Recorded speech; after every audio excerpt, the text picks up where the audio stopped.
Hello everybody. I hope you're having a great day. Take a look at this. True sourdough bread made by hand. It's not hard to make, but it just takes some time and a little effort. Let me show you how to do it. Well, you want to start with some water.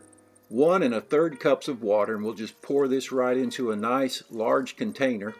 I'm using this plastic bin. And then 2 cups of homemade sourdough starter.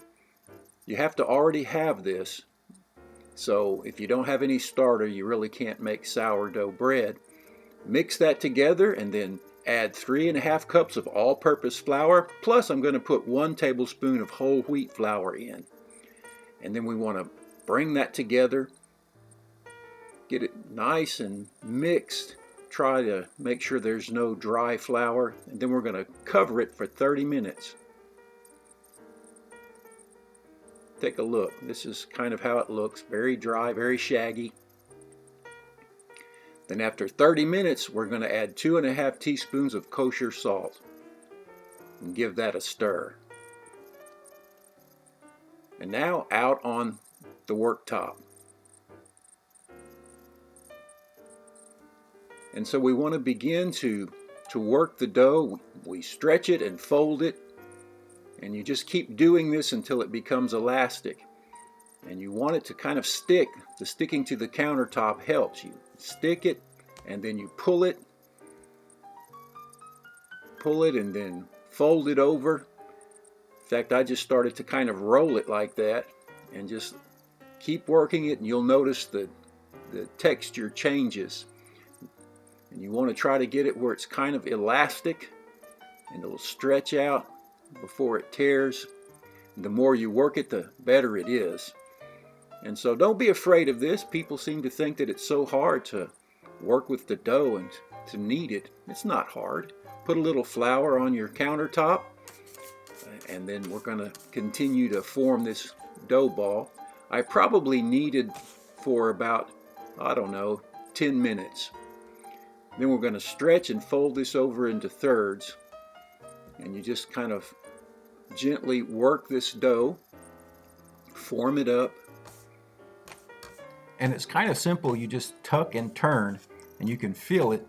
I'm using my bench scraper, but you can just use your hands. Now we're going to cover this and let it rest for 10 minutes. Then removing the plastic wrap, we see it's kind of stuck to the dough. That's all right, it's no problem. And now what you want to do is to begin to stretch and fold it into thirds. You pull it, you let it stick to the countertop, and you stretch it out and then turn it over or fold it over. Just like that. It makes kind of a roll. Now we're going to round it over again. Just use your bench scraper. And we're going to use a little bit of flour. Try not to use too much. Get it into a nice rounded loaf. And then once you've got it nice and tight, you're going to put a little flour on top, and we're going to put it in this bowl and let it rise for 3 to 4 hours. Simple, huh?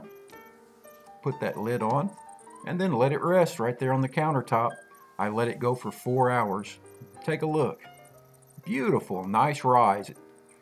Sourdough just takes a lot longer to rise than regular yeast, but it'll get the job done. And now we just want to gently, very gently, get it out of the bowl. You don't want to knock out any more gas than you have to get this out.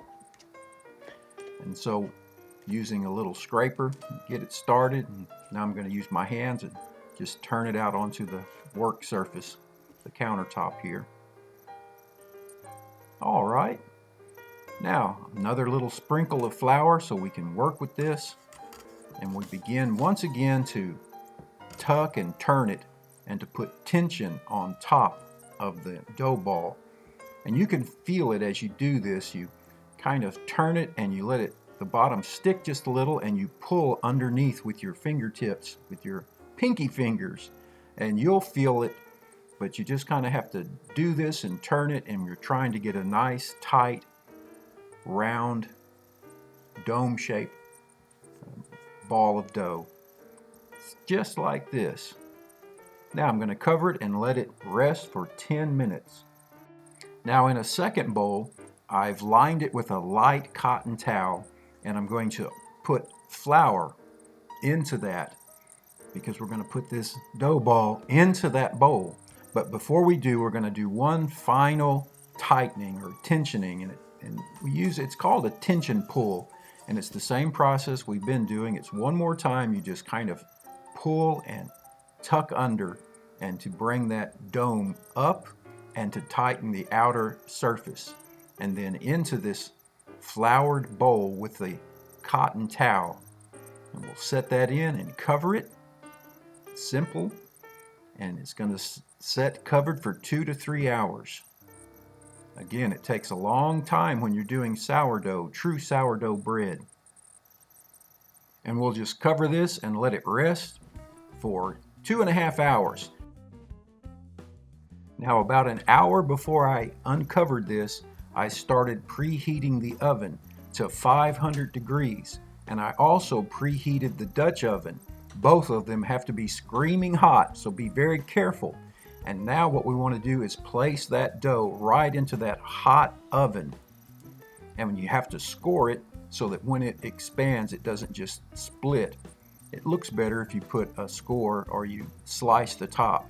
I spilled a little flour on the oven door, but that's all right. I'll wipe that off. So we've got that scored. Wipe this. It's extremely hot, and so we're going to cover it and bake it for 15 minutes at 500 degrees.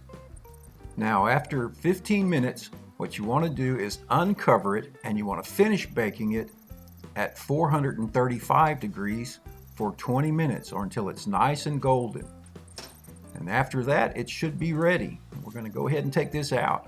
Take a look at that. Beautiful. True sourdough bread. Oh, it's wonderful. Take a look. You see the blisters on the outside, the little bubbles, and the way the ears have risen? Now you really want to let this cool before you try to slice it. It's very important. If you don't do that, you're not going to be happy with the results. So let it cool completely before you slice it open. Take a look. Turned out nice. I'm happy with that. And there you have it. True sourdough bread made by hand. Give it a try. Hey, thanks for watching. Take care. We'll see you next time. Bye now.